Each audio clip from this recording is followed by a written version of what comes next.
For the Associative Color project, we're going to break it up into several parts. First, you're going to create 3 color swatches to represent different adjectives. Choose evocative, interesting words, and mix up the color that you think could represent that. Simple 2-inch squares on the back of one of your canvas boards or in your sketchbook if the paper's thick enough will work just fine. Show them to other people and see what they think. If they're willing to, have them make guesses and see if they can figure out what the word was. Probably one of your words is going to communicate more readily than the others. That's the one you want to use. Experiment with shape, placement on the page, and other elements to see if you can create a composition that's going to help your color to communicate. Once you've found the composition you like, we're going to make a rough draft, an 8x10 associative color painting. We're hoping the design is going to communicate well, but we can always improve things. So we'll have a discussion board critique where people offer suggestions or interpretations of your word. Once we've done that, you'll go back and make a 16x20 painting that's a revision incorporating that feedback so that you have the opportunity to expand on your idea. What's the color I care about? Probably it's the red. 1, it's a high-intensity warm color. 2, it's clearly on top. And 3, it's a much more assertive shape than the sort of amoeba blobby ghost things in the background. Her word is frustrated.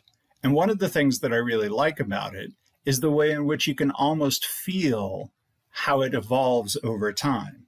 We start on the left-hand side of the page. Most people are going to read an image the same way they read text. So we start on the left, and we can see the frustration build and build and build until it just explodes off the page. My favorite part, actually, is that extra little triangle right here. It's like somebody slammed the door and then came back and said, "And another thing!" and then kept yelling and slammed the door again. This one works well, partly because she chose a really good specific word. Frustrated has a lot more connotations with it than simply angry. Also, it seems like the backgrounds there mostly contrasting with shape, but though my slide might not communicate it clearly, they actually mixed a really low intensity dark green and a really low intensity light green for the background. So that red looks even redder. What's the color you notice here? Again, most of us are going to read an image like we read text. So this is a natural resting point for our eye, and it's a little bit higher in intensity, so it stands out. Actually, her color is this one, but her word was subtle. So it kind of makes sense that I overlooked her subtle color. The fact that she doesn't have very many hard edges, everything's sort of diaphanous, she doesn't have discrete shapes. All those seem to make sense for subtle as well. I'm not sure that subtle has to be yellow, but if you're going to pick yellow, it seems like a low intensity color is going to make a lot of sense. Don't do this. We want to work abstractly so that we know that the color is communicating as opposed to relying exclusively on shape symbolism. So don't pick a noun. If your word is chili pepper, how are you going to communicate chili pepper without a picture of a chili pepper? Also, this one is just hard to look at. There's too much going on. First of all, that background is fierce. That blue is so high intensity that it doesn't sit back as a background. The composition tells me that I'm supposed to care about the yellow in the middle because it's framed in such a way that my eye is drawn towards it. But it's also a weaker color than some of the reds and oranges on top. Her actual color is a pretty good color for chili pepper. But again, how do you communicate chili pepper abstractly? How are you going to make an image that isn't just a picture of the thing?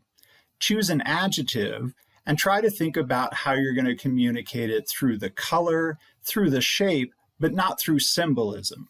Here, she's tried to create a symbol, but I'm not sure it's working. Her word is passionate. It makes sense to choose red as the hue category for passionate. She even thought that having everything be monochromatic would make sense for passionate. Because when you're passionate about something, or let's face it, someone, then it colors everything that you see. We have a problem though, because though this shape is dark and contrasting with the background, so it stands out, this color is actually stronger. And so I'm a little confused as a viewer about where I'm supposed to look. Also, that shape winds up distracting me from her intent, because while soft, curvy undulations, sure, I could be passionate about curves, and then there are other curves about which I could get even more passionate, and some curves are really, oh my God, it's a squid! We have a problem because what she was going for isn't what she's actually communicating. Her idea was that when you're passionate about something or someone, it's like your head is on fire. And so she tried to draw flames on top of a human body. But that's not how I interpret it. I interpreted it as weird tentacles. I really don't think that's a passionate color. It makes sense that she wants a dark red, but this has gotten so dark that it's no longer passionate. It's too brown. It's too earthy. 5 seconds in Photoshop can help that, but I still have a problem with the squid head. At least this time, I'm passionate about the squid head. Passionately afraid. Often you're going to find abstract forms that make me think of are going to work better than discrete shapes.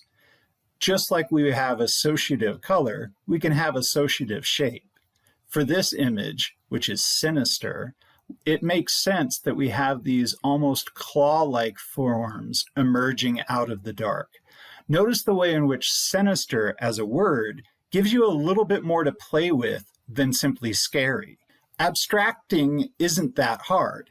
It's possible for you to create something that makes me think of without making a picture of that thing. This delicate image uses an incredibly pale light pink to create forms that look like spider webs and lace, but aren't spider webs and lace. She's not just illustrating the idea, she's expressing it. Not only is this color yucky, but the texture is yucky as well. She saved the scrapings from her palette for weeks so that she could glue them back on with layers of other acrylic paint, along with string and who knows what other gross stuff. And it works really well. This is, in fact, yucky.